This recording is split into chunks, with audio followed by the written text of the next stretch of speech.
I'm Michelle Hayes. I'm the Director of the Early Childhood Ministry here at Rejoice. And this is Fozzie Bear. And he's going to be with us today as we walk through this video on how to change a diaper. Now you're probably thinking, well, that's pretty common sense. Well, yes, to those of us who are moms who are used to changing diapers, it is common sense, but there's just a few pieces that we would like to go over as to just what we expect and what we would like out of our volunteers when you go through this process with a child. So the first thing before we change Fozzie's diaper is to go find his diaper bag and go ahead and gather the supplies that we need, which in this case is just a diaper, unless the child has special wipes or something that they require for their diaper change. So then we're going to go over here to the diaper changing area and very carefully place Fozzie Bear on the changing pad. And if you'll notice, our door is facing this way, and we always try to place the child in a way that won't expose their sweet little bare bottom to the world as somebody may be entering the door. So I'm going to place Fozzie Bear this way as I change his diaper, and as I'm going about that process, I want to be really careful to keep my hands on him at all times. If there's something that I discover that I have forgotten, that I need to change his diaper, I need to ask one of the assistant teachers or somebody else in the room. So here I am changing his diaper, and during this time it's a great time to have one-on-one time with the child. You know, it's really hard in our infant and toddler and twos rooms to have that one-on-one time with a child. So this is a time where you can sing, doesn't matter if you sing bad, Fozzie won't know. Just have eye contact, tell him that Jesus loves him, smile, laugh, and just play with him during that time. Alright, so it's time to get little Fozzie Bear's diaper changed here, and as we're changing his diaper, if we discover, oh, he's given us a little surprise in his diaper today, we want to be sure to wear disposable gloves. Even though that doesn't seem natural for some of us, we definitely want to take every precaution.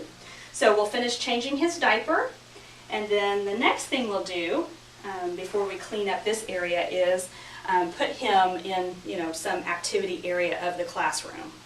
So in this case, we're going to put him in this little seat, and then we'll come back over here, and the first thing we're going to want to do is dispose of the diaper. And in this case, since it has a little goodie, we'll want to use one of the diaper disposal bags to place the diaper in. And then we'll want to seal it up really good because we don't want parents to be smitten with the smell of dirty diaper when they come back into the class. So then what we'll do after we seal it off is go to the door and ask one of the leaders of the area to go ahead and remove that from the area so that it doesn't stink up the class the rest of the time.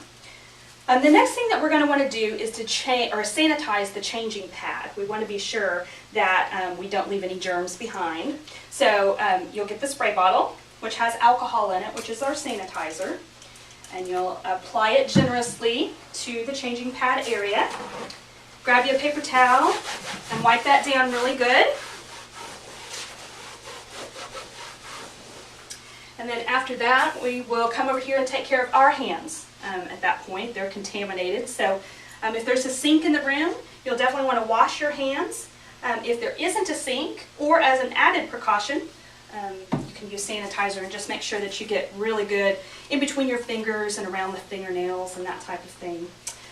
The next thing we'll want to do, if you're in an infant room, is to come over to the parent communication board in the class and find the child's name on the board. This is the information that the parent logged in on the child when they brought them in. And you see Fozzie Bear up here, and we'll follow it over here to the last time the mom or the dad changed the diaper.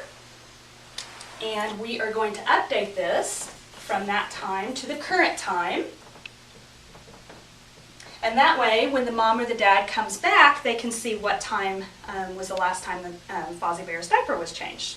And the final piece that I would like to encourage you on today is to remember to check every child's diaper before their parent picks them up. We certainly don't want to be sending any kiddos home with a dirty diaper or with a diaper that's wet and needs to be changed. So working that out with your assistant teacher to find a way to make sure that every child's diaper is checked, because we want to give the parents definitely quality care and show them that we cared about their child and made sure that their needs were met.